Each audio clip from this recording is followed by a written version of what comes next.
Hello and welcome in episode 481 in the Decide for Impact podcast. Today, you are listening to the conversation with Becky McRae. Becky is a lifelong rural entrepreneur, cattle rancher, and co founder of Save Your Town. Her own hands on successes and failures as a retail business owner, city administrator, nonprofit executive, and community volunteer, all in small towns, make her a sought after expert on rural communities. Becky created the influential Survey of Rural Challenges, published biennially since 2015, and used by agencies, educators, and businesses to better understand and serve rural people. She makes her home in Hopetown, Oklahoma, a community of 30 people. Her goal is to deliver practical steps you can put into action right away to shape the future of your town. My name is Erno Hanning, and I share my knowledge, experience, and expertise with you. I coach entrepreneurs so that they make decisions that will help them to grow their impact. This was a beautiful and interesting conversation with a long friend of mine, and it was wonderful to speak with her again and learn from her. I think that you will learn a lot from her experiences too. Let's get started. Hey, welcome to this episode of the podcast. And today I'm talking to Becky McRae. Hi, Becky. Hi. We have been friends or know each other for quite some time now. I think actually we did a previous recording on my Yeah. Dutch website, the English version of my website, arnohanning.com, Yeah. in 2012 or something. So that's already a long time ago, but we knew each other then already for a longer time. And all this came about because you have a website and work that you do on small business, the smallbizsurvival.com. That's your website. That's where it all started, this connection, because for me, that sounded very interesting.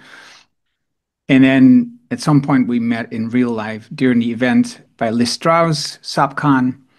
Liz, who's no longer amongst us. I'm so sad. A beautiful lady with a great idea of this event that we had. And it was such great to meet each other there twice. And from then on, we had like kind of like almost monthly conversations, like a mastermind. And we still do. And I think not I think, I'm sure the reason why I'm talking to you today is you have a book coming up. It's a bit early, but still, I thought the whole process of your book and how you wrote it and how you got it is going to be very interesting for other people, how you could just create a book very easily between quotes. In the end, it's going to cost a lot of time anyway, but still, kind of like, getting the text out and get it started was, I think, was very genius of you. Also, a lot of things have changed in the past, what you do and how you do things. So it's going to be very interesting to talk about that too. You live in a rural area of the US. And with rural, what does that mean, particularly where you live? Rural is one of those great terms that every single government department defines it differently. And then there's just the vernacular of what do we mean when we say rural?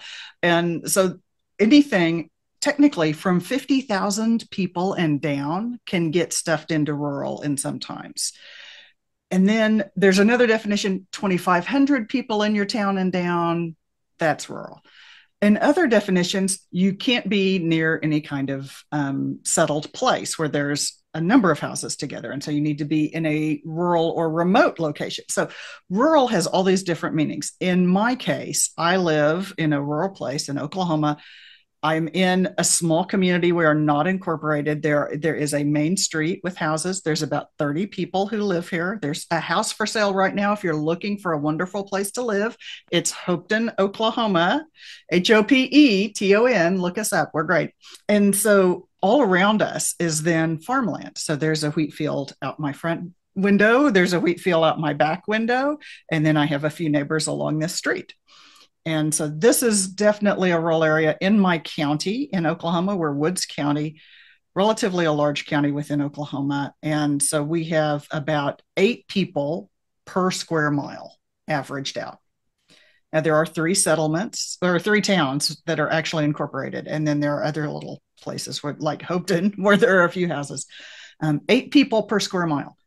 Interestingly, there are 80 cows per square mile when you average it out. So it's an interesting dynamic to be rural. And what means rural for me can be very different in a different place, whether that's across the US and Canada, or if globally, the definition for rural and then what feels rural is also different. Well, to me, what you just described of where you live, it feels very rural. If there was a very rural, I think we'd fall really close to it. There are places more rural than this. You can even within my county get far more remote than we are. Like remote is actually also has a definition, or frontier has a definition Hmm. of how far you are from various things. And Luther Snow, who's a big thinker in the asset based community development world, says rural just means we're spread out, which I think is a pretty good way of looking at it. Like we're spread out here, and so that just gives us more space. So your next door neighbor, your closest neighbor, how far is it? Well, there's one on each side. You could fit 4 houses in between him and I. Actually, I think you could. Yeah, there's quite a bit of room. Like my house lot is 2/3 of an acre, which is small for rural, but big for other places. So, and I, if I go out my door and I go south to the nearest road that's a quarter of a mile away, I'll pass one house, and then I can walk for miles without passing another house that has anybody living in it. So a great place to run. I mean, it's a good place to run. Yeah. It's In this is Iran, I used to run down there. Yeah. it's my brain that goes, okay, this sounds like a great place to Yes, my run. sister who does a lot of running, she runs on country roads around from her house, which is a bit away from me, like 8 miles away from me. And she can run miles and miles off on the dirt roads. And there's nothing going on out there at the Yeah, time, right? Like it's yeah, just not that busy. yeah. So it's a different way of life, and it's also a different thing of like being interdependent. She'll know the people that if anybody drives past her, she probably knows who they are.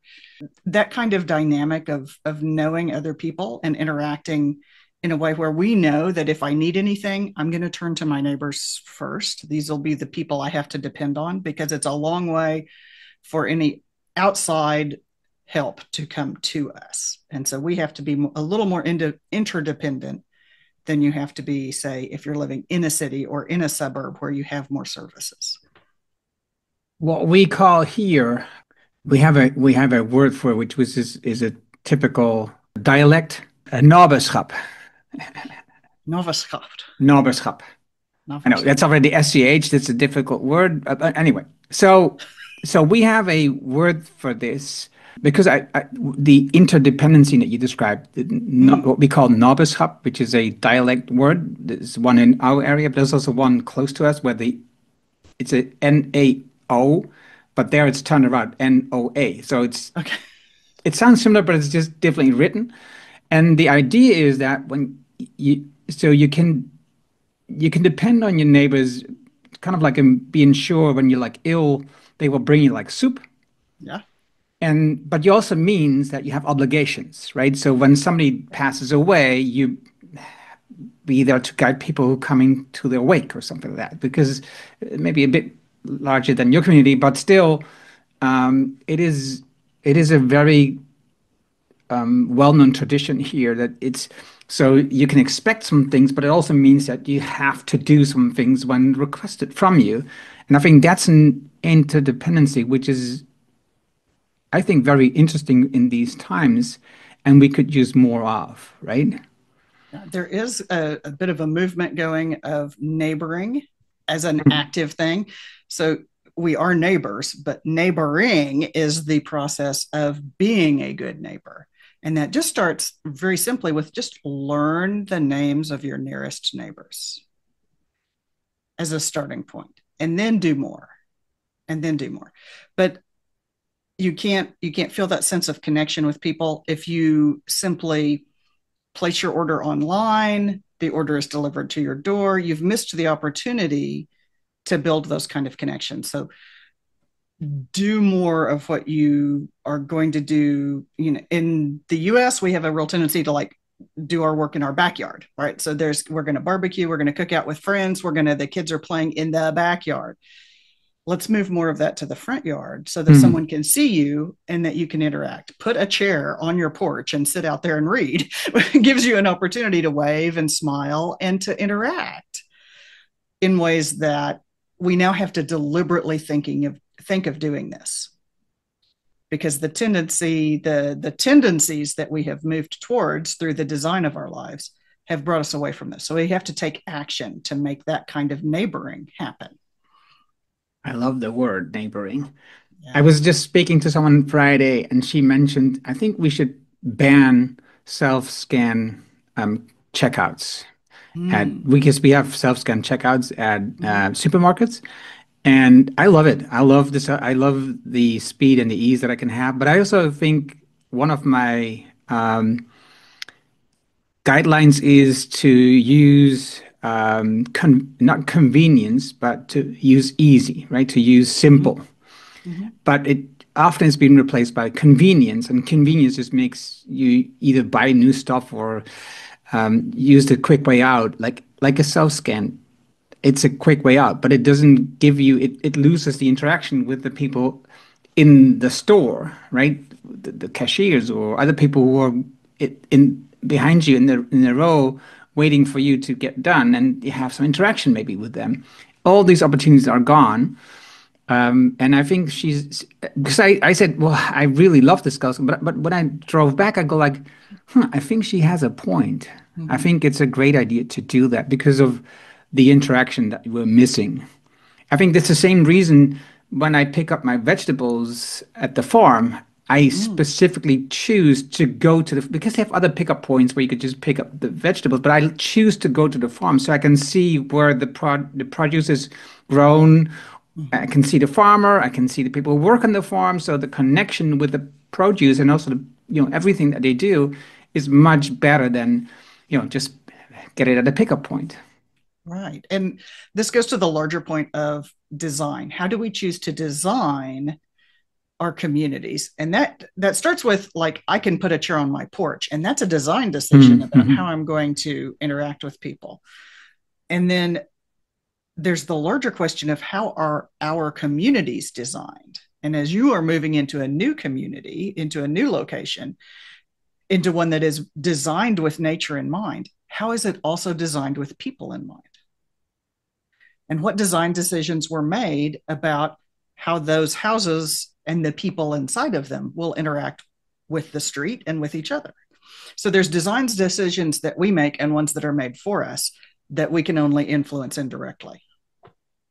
Interesting, because I've they've done a couple of things to improve interaction in the neighborhood. But I also think if I'm looking at my house, the design by the architect is because it's directed towards the sun so that you can sit in the sun and feel the warmth of the sun coming into your home, even when it's winter. And it's when it's too hot, you have like screens in your Yeah. or like you have shutters so that it doesn't get too warm in the house.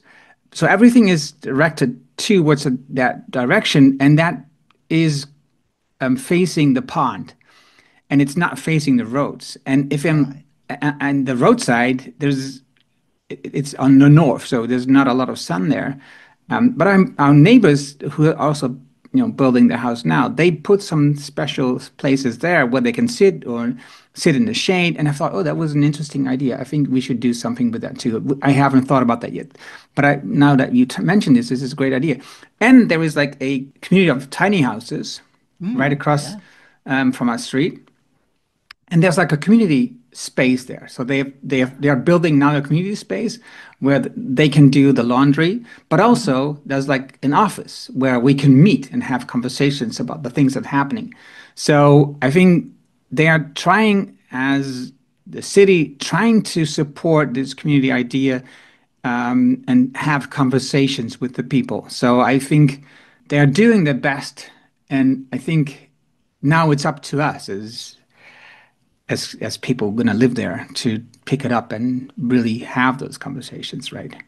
99% of the best things you can do to build community that way do not require anyone's permission. Mm. So there's a tendency to reflect back and go, oh, well, we would need, they need to redesign the street. They need to do that. Whereas you can easily go, oh, here's going to be a shady spot on the north side so that in summer when it's hot, this will be a great shady place to sit and I'll be close to the street.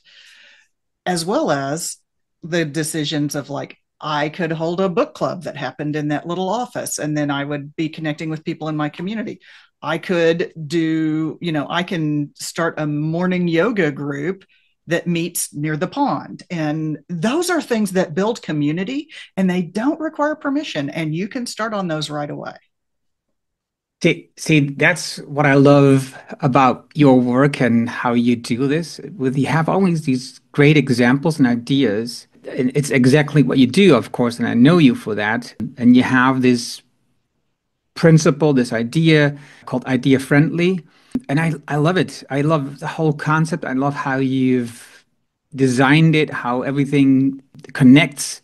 Because and you're actually one of the few people who has been a connection of mine through the whole process. Like you knew me before Idea Friendly and then saw the entire evolution of Idea Friendly as it happened from the initial, hey, we should be more open to new ideas. Cause I was at I did a presentation and the theme was small towns, big ideas. And I was like, oh, I can't just do entrepreneur friendly, which my start was in small business. I need to do idea friendly if this is all about all kinds of ideas. And so I shifted my message a little bit to be about being open to all kinds of new ideas. And that's the beginning of Idea Friendly. And that was in 2015 in North Dakota. Yeah, 10 years now. Yeah. Connected to a lot of things because also your main source of income today is giving talks, is doing presentations. But we also, at some point, you saw the shift going from like doing like this huge talk to like doing real workshops and interaction with the audience, a lot more interaction instead of just giving a talk from the stage. So there again, in my defense, I have always been interactive of like making the audience do things. And in particular with Idea Friendly, I make them do their own idea while I'm talking about it. Yeah. The real shift, like, 5 years ago, we went through the shift with the pandemic. Everything went online and was virtual. Fortunately, being rural, I had been doing virtual for a long time. So that wasn't a real problem. But I am seeing more of a shift in the off the stage part of my business, which is we've done video. We started with Deb Brown is my collaborator. She is from Mississippi in the United States. She's from Iowa, but lives in Mississippi now. And we initially did live webinars. And then we flipped our webinars and we would like record a thing and then do the Q&A live. And then we did, well, let's just record the thing and offer it. And then we'll answer questions just however people can send their questions. And now we have like, I don't know, a couple of dozen different rural topics that they're the ones people ask for because we run a survey. We ask people what their challenges are. They tell us. And because we know that, then that's the subject of our videos. And having a couple dozen of those online means that we can address any rural challenge that people have. And the other shift we've seen is that people now those are like 30 minutes. So we've gone from like the 1 hour thing to the 30-minute thing. But then there's this shift of like, all right, so we have those 2 dozen topics. Those are the most requested ones. What are we going to do next? How are we going to make sure that our material gets out there in new ways? And I think that may be part of what you want to talk about as well. I think the whole process, because that's the shift I made as well, right? So instead of giving like a talk and sharing ideas, for example, now with me with the inner development goals, we do workshops. And in the past, I would just start off on stage and talk about the inner development goals and all process and everything that happens and how this goes. And I would then have ideas, have a workshop and put them to work. But now I just give a short introduction, just very briefly, and not even about me, but about the idea. And then we start the workshop so that they get used to working on their inner development. And then I end up with, okay, so now you've just worked with this, and this was my idea of this workshop behind it. And this is how it connects to the inner development goals. And for you, it would be like similar, but then it's, idea friendly and on small towns and everything, right? So to me, I think the difference is instead of positioning yourself as like the expert on a topic, is just giving the people the freedom to use their own expertise and really see how much expertise already is in the room, because there Mm-hmm. always is a lot of knowledge already in the room, which would be a shame not to use by just you standing up on stage and just Yeah. talking. There's a lot of unlearning to do with idea friendly because people have been trained for years. And I'm sure this is true probably everywhere to use the committee structure. The If we're going to organize something, if we're going to make something happen, we're going to start by planning it out. We're going to set up the goal. We're going to figure it out. A small group of people, a few people are going to decide in relative isolation. They're going to make it because it takes some work. They're going to do kind of a bigger thing because of the work that is involved, and you want to set a big goal so that it's going to involve people so that you can, so you're planning out a large thing. You're deciding for everyone how it's going to be for the most part. You're going to consult and that, but so relatively closed. And then you're going to get it planned out, and then you're going to announce it, and then other people will play the audience role, or they'll have a set prescribed role. And those people in charge they're the ones who are in control of how things are going to happen. And so they're going to hold you to account. They're going to process minutes. They're going to talk about old business. And so this method, this committee and organizing or meet and plan method, is ingrained in all of us because this is the way we've learned how we do business and how we do any kind of organizing in our communities. And we talk about being business like, and this is kind of what people mean is this, like, it's very organized and we're going to do it and it's going to be the way we expect. And the idea friendly method says we're going to do it entirely differently. And so we're going to flip the entire model. So where we had a few people, we're going to involve like the entire crowd of people who might be interested in this. And instead of meeting in relative isolation, we're going to do this openly where lots of people have an opportunity to offer their input. So then instead of deciding for folks, we're going to kind of experiment our way into finding out what's going to work. And instead of trying to figure out exactly how we're going to do the big thing, we're going to experiment our way towards a big thing. And our direction may change based on what we learn. And so the big thing that we thought was the big thing may not turn out to be the right big thing. So maybe we're going to shift and do things a little differently.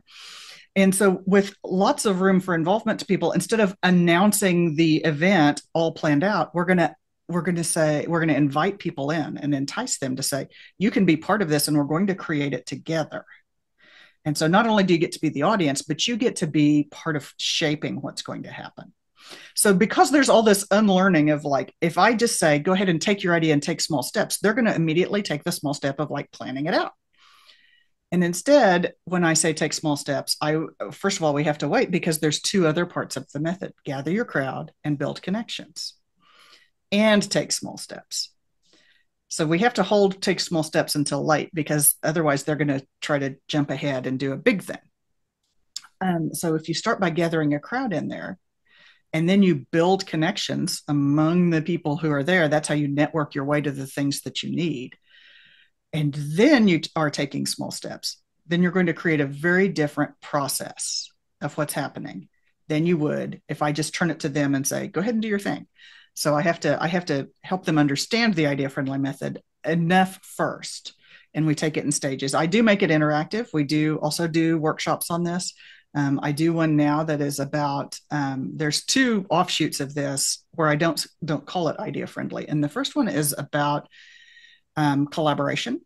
And that is about how do we take this idea and work together in bigger ways, especially across organizational boundaries. But the other one is about divisiveness. And divisiveness usually comes first. Collaboration is actually the answer to divisiveness, but the What does that divisiveness one has been huge. what does that word mean? I have no Okay. idea. Okay. Divisiveness is a shorthand term that we use in the United States for how we are being pulled apart, Hmm. divided. And so there's this, it's almost like there's intense pressure to divide us as a nation into warring camps, almost literally. So, with this sense of divisiveness, then we have to find ways to bring people together and to cross boundaries in order to accomplish the things that matter to us as a community. And so, during the last election cycle, the divisiveness topic was quite popular. Now I'm approaching it through collaboration Mm. because people are seeing we're not seeing how to make those kind of lasting collaborations. Like people have gotten into some shorthand of this grant calls for support, and so we'll have letters of support from lots of organizations. Well, that letter of support is just like that's the tiniest level of possible thing, but that doesn't mean they're doing anything. That means you just found somebody in that organization who would cut a letter and sign their name to it and say they support it. It's a different thing to say we're going to work on this in a meaningful way, and it's a whole different thing to say we're going to work together, and if we get the grant, that's great, but if not, we're working together, and that's valuable in itself. And so there's this continuum of choices. Like it could be anything from maybe just that letter of support or sitting down together, just to go over your calendars together. If you held a session in the little office across the street and said, "Hey, bring your calendars, tell us what's going on in your world," then you could build kind of as a sense for yourself of what's going on in your community, your little micro community, as well as you would see opportunities. Oh, here's another person who loves running long distances. You should connect with them. Or here's someone else who likes football and you want to talk to them about that.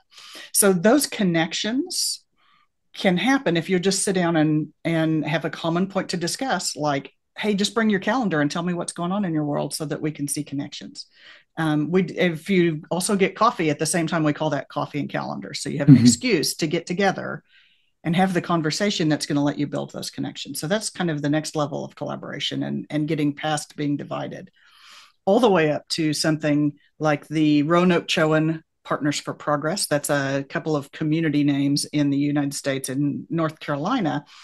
They got together to apply for a federal program that they did not get, but they spent the better part of a year working towards it and realized that what they had been discussing were their shared goals across this relatively large geographic area, that they did have goals in common, that there were ways their organizations could partner up on things.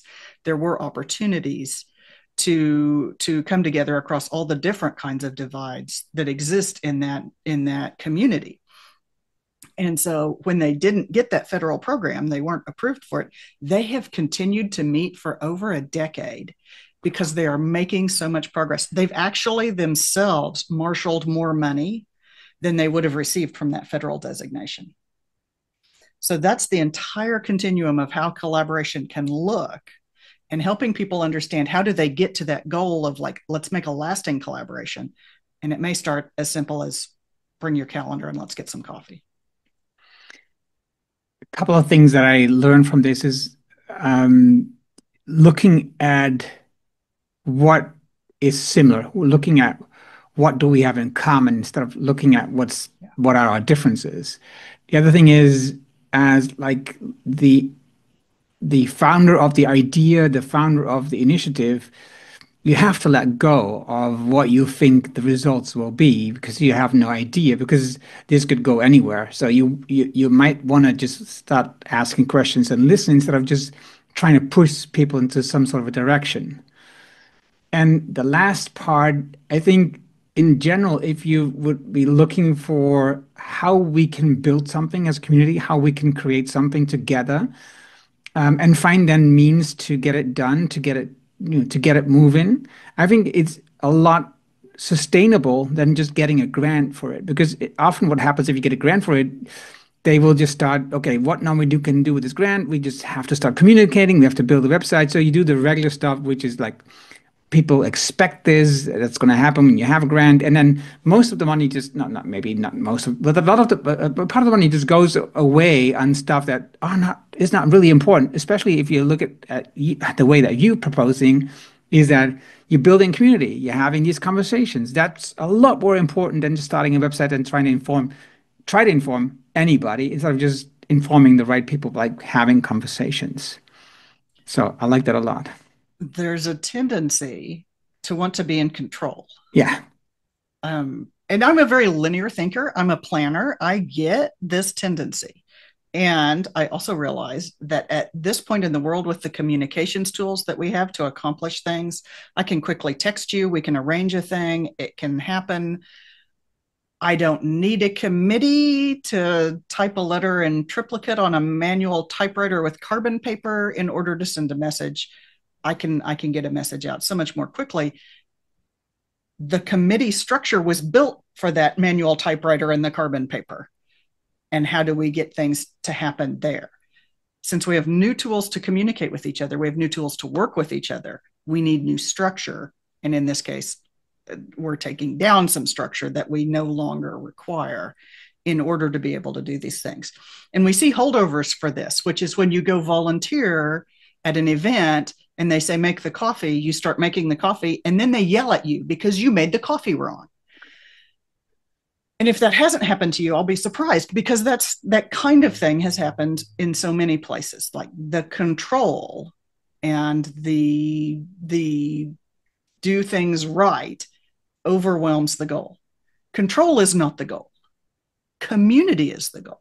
And so if you can keep repeating to yourself, community is our goal, and you can apply that to all the things that you're working on, then you're going to shift how you're doing them. If you look at, we have received a grant, then the tendency is like we have to have committees. We're going to need to write a plan. We've got to get this all figured out. We need to know exactly how we're going to spend every penny so that we don't waste anything. We don't want any duplication of effort. We've got two people working on something that's too similar. We need to stop that. That's control. The new method might be like, we have a small group of people. We have received this grant. We know what our goal is. How do we build community that takes us towards that goal? And how can we run 10 small experiments that are going to move us towards that goal and find out what's going to work best in our community with our assets, with our challenges? How can we best get there? Well, you don't know that. You wrote that entire plan and you don't know yet exactly what's going to work in your community. So rather than do the plan first, like, let's do 10 experiments first and go, oh, well, these two didn't work at all, so let's not worry about those. And then here's some that are promising, and wow, these two worked really well. Let's shift more effort towards that and entice people into that direction instead of trying to order people into a direction. Mm-hmm. It sounds on many levels very similar to civil participation. Yeah. So getting people to being involved in a community and help research or make decisions on topics that are very opposite and often tend to get into heated debates. Mm-hmm. But if you get people together and to also invite like experts on a topic, everybody learns, everybody grows, and we find our commonalities, we find the things that we feel similarly about the topic, we find the things that we think differently about the topic, and then together we can decide, so okay, how are we going to do this? What is our decision as a community about this topic? How are we going to move forward with this, and how are we going to propose this to the rest of the community? So to me, that sounds like this is something that we should be looking for towards the future, how like local governments, but also even national governments can work a lot more and better together with, people, the inhabitants. Especially when it's a governmental thing. I want you to do a couple of things with that. You're talking about, rather than have a few people research it and present it, we could all go learn about it and talk as a group. So a couple of things about that. One, let's get out of the meeting room. Never do it at the city hall or the council chambers or the formal space where your government does things, because people have been taking their complaints to the local government for decades, and it just pervades the space. You can feel the negativity that people have taken to those spaces. Get out of there, and don't even do it in the office of your small neighborhood. Don't do it in a meeting room. If it's a subject, in your case, you have so much interest in supporting the environment, the climate, in regenerative technology. Let's go to the place and have this discussion. If your subject is green roofs, let's go somewhere that someone has a green roof on their house and talk about it where we can see it, or do a thing like, let's go help with a thing that's being done. Someone's installing solar panels is a great time to then go talk about solar and how it can work on people's houses. You'll see how it works on somebody else's house. If you're talking about, whatever the thing is that you want to talk about, this works just as well if you're talking about redeveloping the business district, downtown, Main Street, High Street in your community. Then go there. Don't do it in a meeting room. If there's going to be an expert, make them come walk around with you and talk about, what do you love about your community? What businesses are the most important? What do you remember that used to be here? As well as, what do you wish could be here now? And how would that look in people's lives? What do children want to see in this community? Because they'll be the ones living here in 20 years. What do they want to see from this community? And have that kind of activity happening in the downtown. And the easiest way to do that is like, I don't care if you just get like, if you're saying we want to change the way our street is designed, bring some potted plants. It should have plants here, put a potted plant where that should be. If we want to have bricks, get your chalk and like draw bricks where there should be bricks in your plan so that people can see what it's like. And then walk through that instead of showing up with like the ream of paper plans of like giant paper and go, here, you can see how it should look. Like, no, go to the place, do the very thing you're talking about, or as close to it as you can experience. And that gives you the knowledge of what's going to work in your community. And that's the basis of the conversation. And that's the basis of, oh, well, here's the next experiment we want to try. Instead of saying, let's lock 5 people in a room and make them write a plan. Let's go do the thing and be out in our community. And one of the reasons I understand of why this is important, the work that you do, is the changes in Main Street or in the town centers, because this has changed so much, right? Small shops has disappeared by these great big change. And even sometimes when the big chain finds, oh, there's no money in this community, they will also move up. And move out. Online competition is real. Yeah. Yes. So there's so much going on. So the whole downtown is changing so much. I can see it here. When you go to one town from another town or city, you see the same chains everywhere. So every town looks very similar, which is just a waste because there's so much you can find out and learn from the town by just walking through the town and not seeing all the same chains, right? So, but I recently watched this video. I didn't watch the whole video, but I watched a part of the video. Was where this small town was really affected by the large factory that was closed down, and people, like the whole town, almost like worked at this factory, and now everybody's out of a job, and just the whole town is kind of like going down. And that's, I think, was how you started looking at these small towns and just doing these walks on Main Street and in downtown and in the center of the city, just seeing what's going on and how could you change this and how could you create a different environment and make it lively again. And I really that was one of your things that changed while we while we worked together. Yes, it is. Um, my colleague Deb Brown, who used to be in Iowa, she was a Chamber of Commerce director in Webster City, Iowa, which had a population around 8,000 people. Around 800 jobs in that town, which if you think about it, that's a lot of jobs in a town of 8,000, were at a single factory. And of course, that number was up over the years and down over the years. And then the factory announced it was leaving. And then over a couple of years, they rolled down their production and laid off workers until they finally reached zero and closed the factory and tore it down and put a fence around the location of the factory and did their environmental remediation. And they won't let anyone on the site. They won't sell the site. So there's never going to be another factory. They're downtown. Many shops closed. It sort of hollowed out in terms of how many businesses were downtown because the factory was close to the downtown. Factory workers would walk over during their lunch hour or on breaks and be in downtown businesses, cafes, retail shops. So this made an enormous difference in their downtown.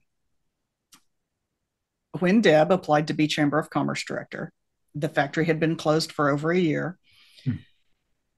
And she drove into town and she counted 14 empty buildings. She counted 14 empty buildings on her way to the interview and thought to herself, do I want to take the job in this town? Is this a good idea? They did offer her the job. She did take it. And on her first week on the job, there was a beautiful movie theater in their downtown. And in her first week on the job, the movie theater closed, announced they were closing. So that was like a gut punch. That was just like somebody kicked us while we're down already, as losing their theater. So very shortly, someone said to Deb, all right, how are you going to fill these empty buildings in the downtown? And Deb said, we are going to tour them. We're going to show them off because I think people want to do business downtown. I think people want to buy these buildings and have businesses here. They just don't know what's available right now because it had been more than a year since the factory closed. People had taken down their signs of like for rent because felt like it just made the town look even worse. So they did a tour. They did a tour of empty buildings and said, here's what could go in this building. Here's what's allowed in this building. Here's a great idea for this building. Look at this restaurant building. So they toured all of these buildings. Only like 40 people showed up the night of the tour. Only. I know. First of all, they cleaned all the buildings. Everyone had to wash their windows to be on the tour. So that was a win, first of all, to show that there's activity and pride in the downtown. Second of all, like 40 people saw empty buildings. They included the movie theater because they were hoping they could figure something out. And then they just wouldn't quit talking about it. And they sent the list of buildings to an entrepreneurship class where people are learning how to do business. They shared the list of buildings. People called friends in other towns. Hey, this building would be great for your business. And so it took them 18 months, but they filled 10 of the 12 buildings that had been on the tour. Wow. And they saved their movie theater. They raised $250,000 themselves, mostly from small donors within the town, and they saved their movie theater and reopened it with paid staff. And so that it is possible to go from what sets up as a traditional story. We've heard that story so often, it might as well be a myth, or it might be one of those Joseph Campbell story arcs of the town was dependent on the factory. The factory was lost. The town was destroyed. Look how sad everyone is. There's a story that comes after that. And it's the story of what people choose to do next. Deb had no reason to think that touring empty buildings would work other than she knew that not showing them to people would never fill them. She felt like people would want to do business there. And I think the reason was that Deb was not from that town. And she had not bought that story that the town was doomed. And could only be saved by another factory. The town was saved by its own people using its own resources. And it took someone who just was one step removed. She was from a nearby town to go, I think we can do it. And that gave them a center point to go, we can do this. And then they did it with 1,000 little tiny experiments by different people that added up to reshape their community. Instead of one centralized revitalization plan written by 5 people locked in a room writing a plan based on expert advice, and here's best practices of what works in communities. Instead, it was people making up ideas on the spot and trying them out. That's idea friendly. Yeah. So your new book, what is the title of your book? The Idea Friendly Guide. And then it has a long subtitle of like, oh, you're going to love it. And I was going through the book because I have the beta version. What I found when I went through it, and also while now you explain this, how you share these stories, is how closely this related is to entrepreneurship. Yes. And you're not surprised by that, considering who we are and how we know each other, Yeah, right? no, but still, if in let's let's say this, right? If you think of this as a point of a book that is specifically for like rural areas and how to revive the town or the main street or whatever, the center, the community, that's one way of looking at it. And I look at it as, oh, this is just the way that an entrepreneur, any entrepreneur, could start their business, right? Could revive their business, could create new products or new services for their business, right? Inviting their clients, building community, getting ideas from your clients, doing 1,000 experiments. All these ideas are just so logical to me if you're like a business owner, how you could use this. So for me, this book, but you will not change the title, which I encourage you. Right. This book is written for the small towns Yeah, and for people in community. And honestly, if you're from a larger community, you can read it and apply it to your neighborhood.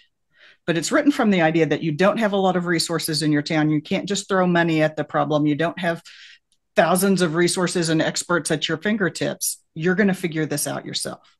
And so it's written from that perspective of how could you make your idea happen, whether you're an elected official, whether you serve in an official role of, or somebody has appointed you as a leader, or you're just a person who likes to run or likes yoga or wants to do fishing, or you bake bread, or whatever it is that you do that you want to see reflected in your community. The same as if you want to do business in your community. So, of course, I'm an entrepreneur, and this does go all the way back to the origin of Idea Friendly, which was I used to talk about making your community more entrepreneur friendly. I can't even say it anymore. More entrepreneur friendly. And I shifted that to be more idea friendly, open to any idea that someone has for your community. And so it is entrepreneurial, and it is bootstrap for the United States, do it with just your own resources. It is innovation. If you're a big company and you're thinking innovation, how do you innovate? You're going to do it through a lot of little tiny experiments. It's related to crowdsourcing. If we put it out to the crowd and let the entire crowd of people everywhere contribute some tiny part, not money necessarily, but effort or thought or ideas, that's sourcing ideas from the crowd. It's related to that. It's related to local investing. How can we invest our money not in national or international fractionalized financial instruments, but instead in local businesses? And how could that work? So there's a lot of pieces that come together, and it's definitely has an entrepreneurial spirit. And so anyone is welcome to read the book, but it's written for if you're trying to make your community a better place and you're in a community that doesn't have all the resources in the world. which I think right now, if I look at the Netherlands, is almost any community. Yeah. So there's two directions I can go now. Is you talk a bit more about the book itself, or let's go there first. Let's go first to the idea. How did you create the book? How did you produce the book? Because the book also made me think about the mom test. Oh, yeah. Yeah. So the author of the Mom Test also wrote a book called Write Useful Books, which Yes. spreads by people tell other people about this book. Erno told me about this book. I've told other people about this book. But the idea is your book will be useful. If your book is useful, people will spread it around. I'm on that, right? Like, so I am absolutely using this plan of your book should be so incredibly practical and useful that people immediately put it into action, and then they turn to the next person they see who is struggling to make an idea happen in their community and go, "Oh, you need the idea friendly guide." Here it is. That's why I didn't even bother with. Of course, it has a long subtitle, like all nonfiction books, so that you can get a better sense of what it is. But the idea friendly guide is enough for you to share it around. Um, the idea behind it, obviously, I came up with it in 2015. So, I could have written a book at any time. Well, I've written a lot about it since then. I've given speeches, I've had it in front of, I don't know, 75 different audiences, I've diverse people from across the US and Canada.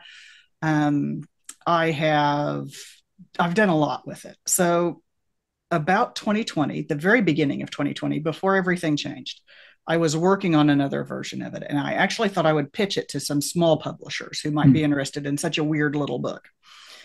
Um, and then everything changed. And I was like, okay, not the time. I need to rewrite the whole thing in order to apply in the post pandemic world. So I let it sit. Now, at about sometime in 2025, so the idea is now 10 years old. We're 5 years after I should have written the book. And I realized if I had gone ahead and written it, I could be doing version, the second edition at this time, so I was like, we're going to do it now. Well, the other thing that has changed is technology. Because I have so much stuff I've written on this, transcripts of talks and articles I've written, and we did videos on it. So I have those scripts for those videos. So I have a lot of stuff that I have written about it.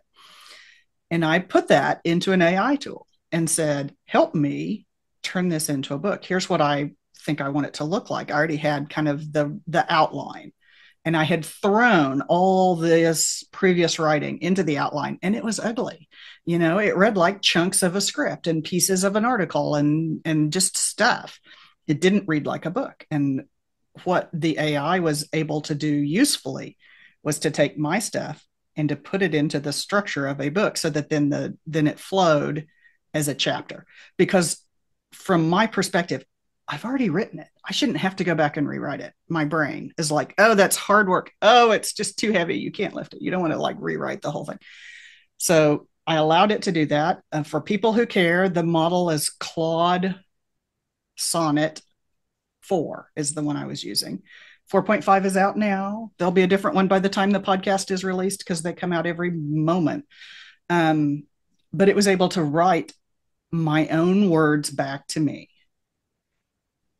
but like it's a chapter. And so then it's come back out then I sent it to real people. So I sent it out for beta readers.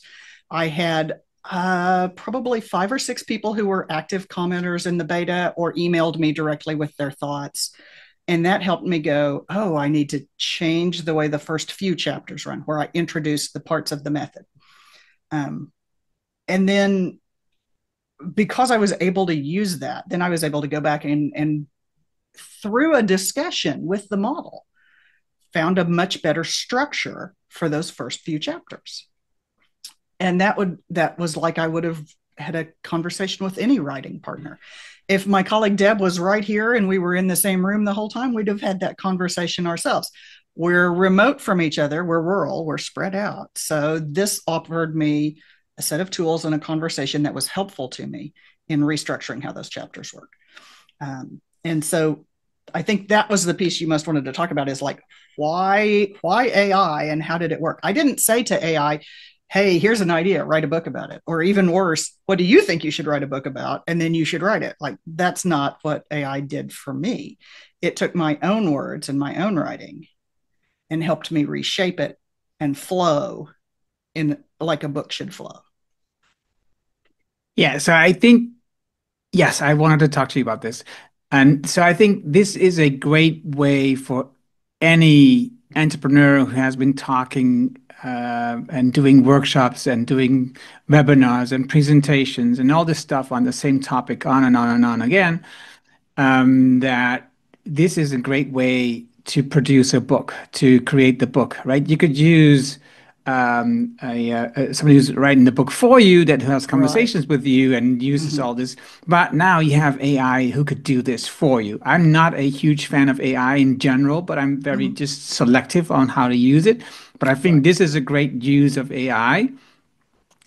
And yes, this may be you don't have a publisher and Right. the audience of the book may be smaller, But that's okay because you have the very specific audience that you're looking Yeah. for because you have already spoken to these people and giving webinars to these people and meeting these people on all these events. And you just Yeah. have to tell them, oh, I did this in the past. Now I have a book about this. Here it is. And that's just going to be so beautiful because you don't have a publisher that tells you, oh, you have to sell 2,000 copies or 5,000 copies to make it worthwhile for us. No, you have your own audience, which gives you the great opportunity to interact with them again, to Mm-hmm. say, hey, we've spoken in the past. Here is my book. What do you think Yeah. about it? Let me know. And I think this is a great opportunity if you are a small business owner, if you're like an entrepreneur, if you are like somebody who has a leader with great ideas, and you have been talking about this and you have been writing, I think this is an interesting thought for anybody who Yeah. has these conversations. Write about it. You have to like post articles about it in general, not just a Right. complete book from the right from the get go, but just write articles about it. Just like on your blog, it's still active. You have still great ideas on there, and I think that's important. If you want to make sure the idea gets out there, not just give presentations, but also put it on your blog. Just make it very public. Other people can read it too. And when you have giving talks, you can people refer to the article, and then once you have the book, you can say, "Hey, this is a great article, but I have a lot more here in this book. Go there now." So for me, this was the interesting idea of how you could do this as an entrepreneur and bring no not bring put your thoughts into a book Mm-hmm. the easy way. That's not The really easy true. way. The It's not easy really way. true. First of all, you have to have thoughts, right? Like Yes. you have to think about things. So I started my first I started Small Biz Survival. That's not my first blog, but that was the Small Biz Survival was in 2006. So that predates when we met each other, but it does explain why we met each other. So Small Biz Survival, and I just wrote about stuff. And those early articles are mostly me commenting on other people's stuff. Like I saw this news article, here's what I think. And additionally, I subscribed to a lot of newsletters and got information that I knew was useful to other people. And so I was using that blog as a way to say, oh, here's a great article from the Department of Commerce, or here's a great article from this small business person. And then eventually, of course, I had my own thoughts that I have thoughts on that. I was running a business, I had thoughts. So I shared those. And that led up to by 2011, 2012, I had enough information that I felt like there was a book there about rural entrepreneurship. And I met Barry Moltz, who is an author who has worked a lot with small towns, but is based in Chicago and he had written a great book about failure and what we learn or don't learn from it. And about entrepreneurship, he has a book called You Have to Be Crazy. That was a kind of a big hit. And so he and I collaborated on this book on small town rules, like what we learn from small towns that applies in today's world to everybody, because the world is like a small town now. We're all connected, which is how you and I end up at the same event in person. And Barry was there in Chicago. So that's the kind of small town connection that affects business, global business today. So we were writing small town rules, and part of that was material I'd already written. And so I reworked things I had already written. Barry brought information from his world that he had already written and conversations he'd had on his radio show before it was a podcast, and taking that initial content. And then we had a traditional publisher. So we published it through Q. Q is a part of an arm of Pearson Publishing, and they were, because they're a traditional publisher, like they made us decide how many pages it was going to be. When we first told them we wanted to do a book, we had to decide how many pages it was going to be, and that's how many pages it had to be before we'd written it. So like we're really late in the process, and they're like, oh, we're doing layout and we've decided, it's going to be short, so you better figure out what else you're going to write. So I like talked to a friend. I'm like, could you do like a guest chapter in this about how it would work with you? And then they came back, oh, no, we've changed. It's going to be fine. We don't need that stuff after all. They decided what the cover would look like. They decided a lot. And so I was like, I will not have someone else tell me that about this book.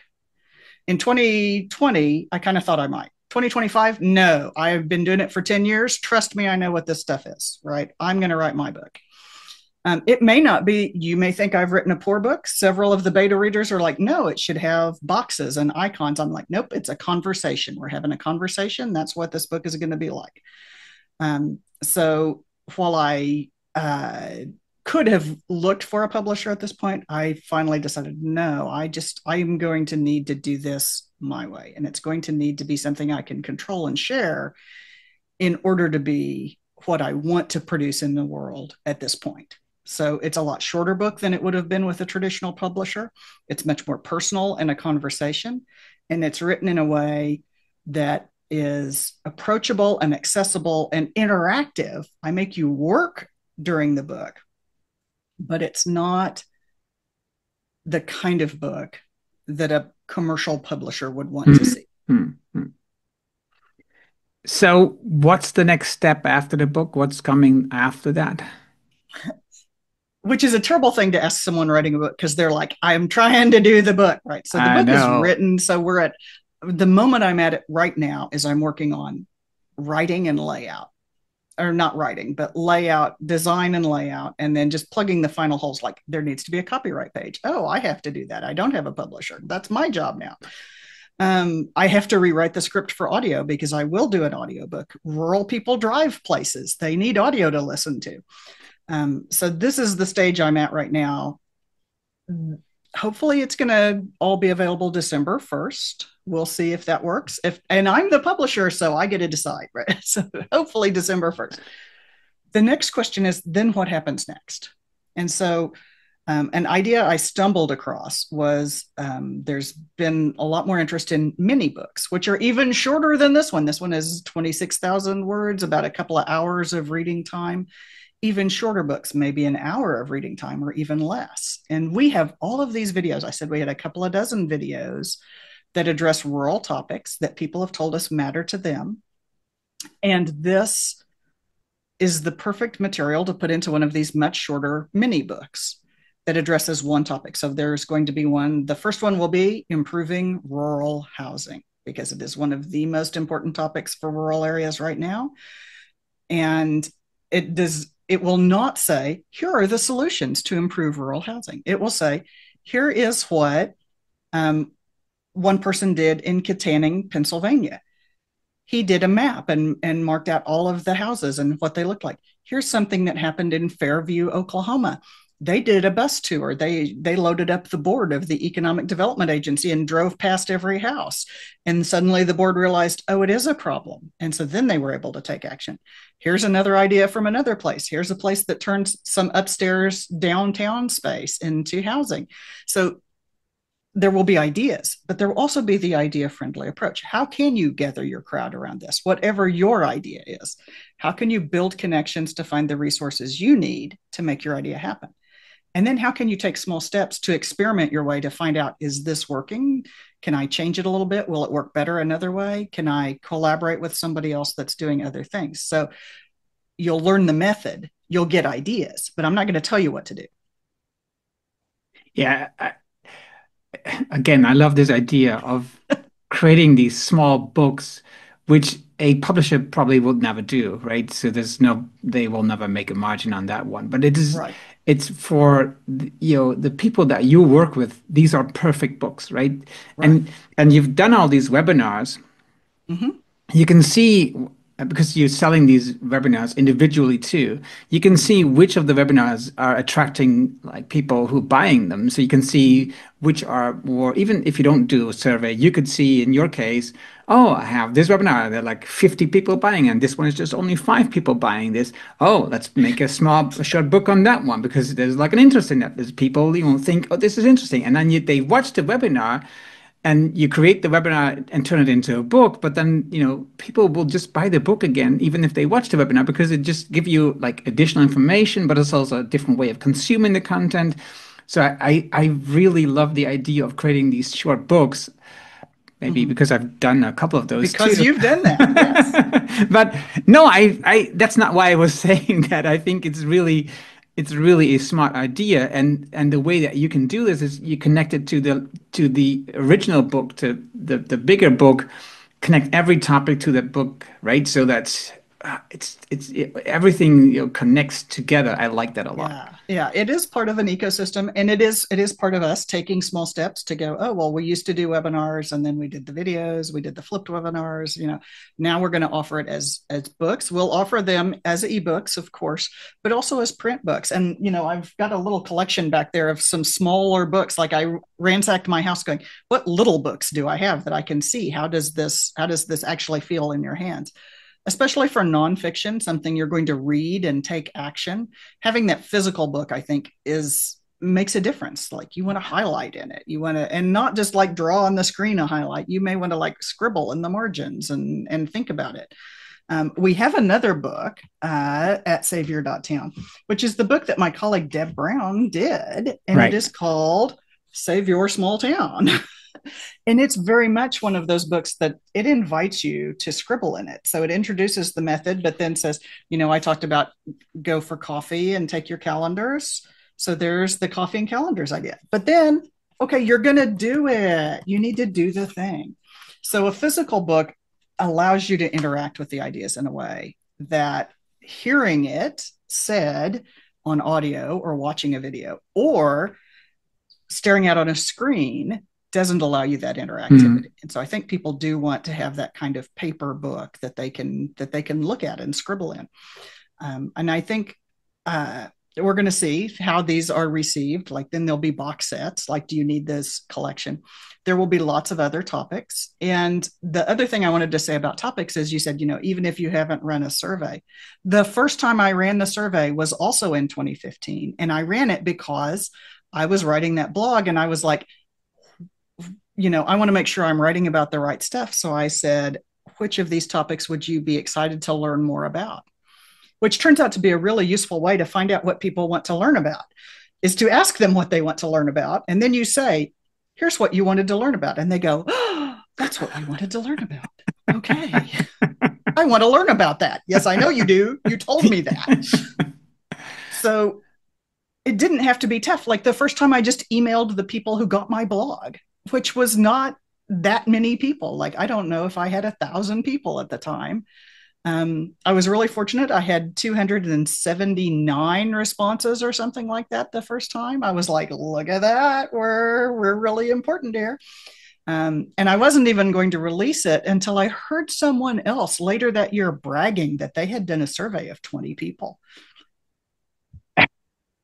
You go like 20 people? Okay, I have something in my pocket too. As we say in the US, hold my beer, right? Watch this. I thought it was hold my horses. The hold your horses means be calm and wait. Yeah. Hold my beer means I'm fixing to do something you want to see. Hold this. Yeah. While I go do something stupid that you really want to see. So it's like, by comparison, I have something much bigger, better, or worse than what you just said. Yeah. Yeah. Hold my beer. And hold my beer. So yeah, then I released my survey results and said, here's what 200, nearly 300 rural people said they wanted. And that turned into, it was so useful. Then I did it again in 2 years. I've done it every other year since then. Yeah. There's 2,200 responses now. So I have a pretty good idea what rural people think and how it's changed over the past 10 years based on what they told me that they want to learn more about. So these are the challenges they actually want to take action on. Because the stuff you don't want to take action on is of no use to me. I cannot help you with the stuff that you're just going to stare at and be unhappy. But if you want to take action, I'd like to help you make your community a better place. I love that idea. I wish I had stolen it before. I still haven't done it. I put it on my action list a couple of times, and I don't know yet how to do it right now. But the idea of doing this survey, not just once, but every 2 years, is a great rhythm. It's a great momentum. It's everly increasing the number of people who participate.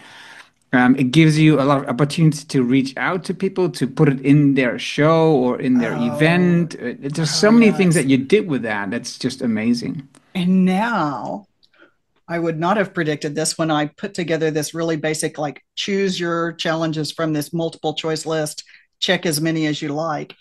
tell me anything I missed. That wasn't that hard, right? That was not that hard. And now it's to the point like we send posters to academic events where Mhm. like real people run like academic surveys and important research. And we're like, hey, we asked real people what they wanted to know, and here's what they said. Because it turns out other people want to hear that too. It's such a great tool to share with other people that are like, we serve rural areas. I'm like, okay, but did you know what they want? Because I have that. And here it is. And it has been a great door opener to people to they go, well, we're wondering what rural people are thinking about right now, or like how their challenges have changed since the pandemic. I was like, I have data. I'll tell you all about that. So Right. it doesn't have to be hard the first time, and you don't have to picture doing any of those things Right. to simply do. And I'm not saying you got to do it while you're trying to move house, but I am saying for anyone that it's doesn't have to be a complicated thing. You could send, I'm not kidding, an email to people that just whoever is on your list right now that says, here's 5 challenges I think you have. Right. Are these the which of these do you have that you would like want to learn more about? And tell me anything I missed. Like you could Right. send that email really simply, and that would be the start of your survey. Yeah. Yeah. So it doesn't, don't imagine it has to be big. Mine was Yeah. not big Yeah. at the Yeah. beginning. And that's what Idea Friendly tells you is even when you see the big result and it looks great at the end of 10 years, and wow, look, academics are paying attention, none of that has to influence what you do next, because you can go, what would be the first small step that I could take that Yeah. would tell me something about whether this would work? And how could I do it in the smallest way? And the smallest way possible is how do I tie it to something I'm already doing? So again, it's an entrepreneurial approach, it's an idea friendly approach, but just do the smallest possible version and don't get hung up on the big thing you could do. That's the old way. That is the committee, hold a meeting and write a plan about how we would do a survey for the next 10 years. Whereas the idea friendly way says, write down the top 5 challenges that you think people have and say, would you want to learn more about these, or are there other topics you'd want to learn more about? Put that in front of your people. If you don't have subscribers yet, then put it somewhere that your people might be, wherever they are online. Ask an influential friend to pass it around. Send it to everybody you already know. Hey, look at this list. What do you think? And think about doing it in the smallest possible step. Do Yeah. it idea friendly. Yeah. I love it. I love it. And I was mentioning before, I could go 2 directions, start with what's in the book and then look at the process of the book. And I think we've covered now both because Okay. we're not going into detail of what the book is. I think people should just buy the book because by the whole thing of now listening to you and how you start with these small ideas, not just in the community, but also in general as an individual, how to start small things and how to actually do things. By just giving this example of how to start a survey. You just Mm-hmm. start small, not being overwhelmed with the end result after 10 years, but just what's the smallest step that I can take? Yeah. I think that's exactly what the book is about. There's a lot more into it, of course. There's a lot more information in there. Sure. But if you want to read that, and if you haven't been following Becky yet before, and even if you have been following Becky, this is going to be a great book to watch out for. It's going to be hopefully out by December 1st or somewhere close to that date Yes. because Yes. it's almost ready and I love it. I'm looking forward to the book. I enjoyed this conversation as always. You have so many practical ideas and you are able to make them sound small or tiny, teeny tiny, Mm-hmm. um, which gives me the feeling like I can do that too, right? It's Right. the same thing that we do in our mastermind is like, okay, why don't you do this? Is this maybe this is a great idea? What do you think of this action? And then when are you going to do it? It's all about these small actions, not about huge results because huge results are very overwhelming and it looks like a huge mountain that you need to climb. Yeah. But okay, what's the smallest thing that you can do? And that's true for if you're living in a small town and you want to make it, build a community, fill up commercial spaces, or you're right, or you're an entrepreneur and you want to start a business, or you're like an individual and you're trying to build a community in your area. Anything has a lot to do with small actions, inviting other people in, asking other people, having conversations, and that's, I think, what's so beautiful about this, the whole idea of how you work and about your book. So I'm grateful for this conversation. Thank you, Becky. And my guess is that we will be talking on the podcast in like a year or two, maybe, to see how this went and how the small books are going. Yes. And what came from that, right? What was the next thing that came from that? Because this is how this works, right? You experiment, one thing works, the other one doesn't, and then there's another experiment coming up, which is like a continuation of the first experiment, but then just different. Right. Right. Thank you so much for taking time with me today and for allowing me to come onto your show, and just to continue a multi-decade conversation. Thank you. Dat was het mooie gesprek met Becky. Je vindt de namen en links die we noemen in de aflevering die bij deze uitzending hoort. Ga daarvoor naar de site forimpact.com/show 481.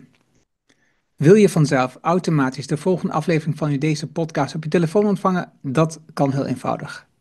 Heb je een iPhone, dan zit daar standaard de Apple Podcast app op. Open deze app en zoek dan naar de Decide for Impact podcast.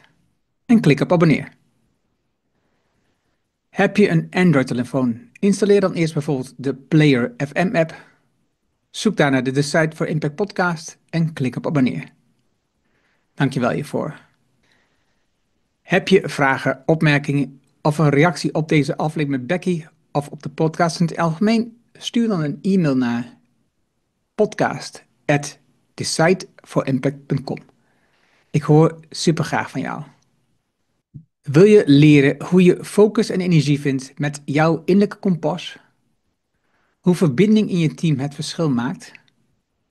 Hoe je vertrouwen krijgt in je collega's? En hoe je een moedig mens wordt? Download dan het boek Impact Besluiten, waarmee je nieuwe medewerkers aantrekt op de site forimpact.com. Dit is mijn nieuwste boek en je downloadt het daarom nu helemaal gratis. Je hebt zelfs geen e-mailadres nodig. Vraag jouw boek nu aan op de site forimpact.com. En ik weet, je hebt een volle agenda, je leest het in 1 avondtijd. Dankjewel voor het luisteren en graag tot de volgende.